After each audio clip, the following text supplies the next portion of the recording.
Hello everyone, welcome to another episode of Let's Check Out Some iOS Games. Today we have a game called Bladeslinger.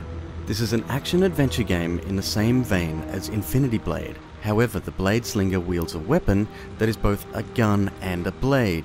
Those of you familiar with Final Fantasy VIII already know of this. It's called a gun blade. You can shoot your enemies and you can slash them as well. The Bladeslinger had returned home to Hammer's Peak, a reward for his courage in a war he'd hoped to have left behind. Finding the train station strangely deserted, he sensed his days of war may not be behind him after all. The graphics are outstanding. Some of the best visuals I've seen in an iPhone game. The simple single-hand controls make this game a delight to navigate. Character movement is driven by a single finger. You tap and hold on the screen and your character will start moving in that direction that you drag.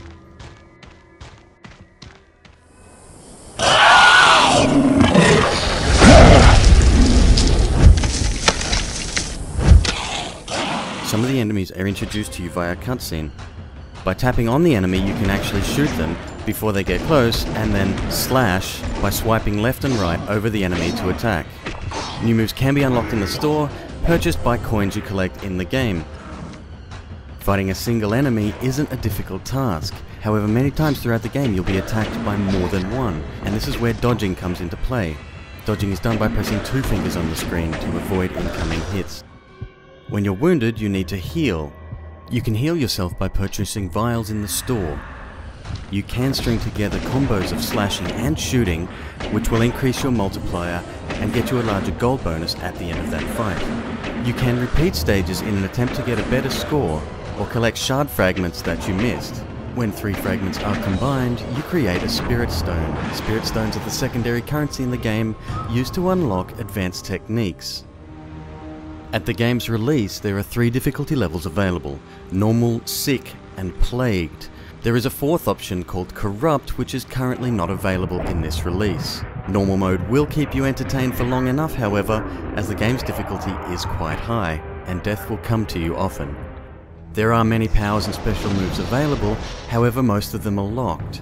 You need to complete secondary objectives to unlock them, or you can pay the large amount of gold required to unlock each level of the special move. Each of the special moves can be previewed in the shop.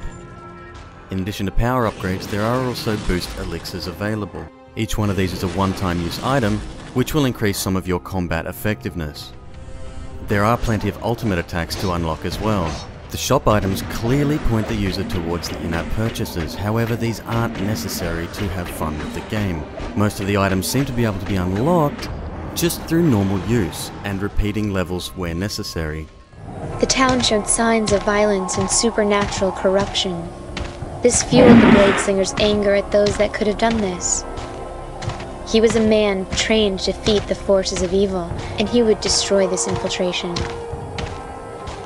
I have to find my brother. The town pastor should know what's going on here and where everyone is. The sounds in the game are very atmospheric. The music that plays in the background is very moody, and the voice actors have done a decent job. Some of the sound effects do seem a little bit muddy, particularly during combat.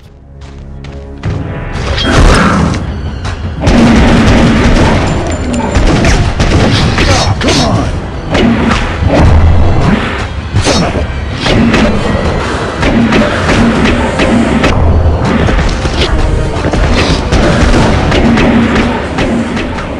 Just like Infinity Blade 2, I haven't been this impressed with a title on the iPhone in a long time. The graphics are absolutely amazing, look gorgeous in Retina, and the gameplay is meaty enough to keep even the casual user interested. Combat is reasonably straightforward, and most of the game's mechanics are introduced to the user throughout the first few levels. Ladies and gentlemen, thank you so much for joining me today. This has been Bladeslinger on the iPhone and iPad. My name's Alex, and I will see you again for another episode of Let's Check Out Some iOS Games soon. Bye-bye.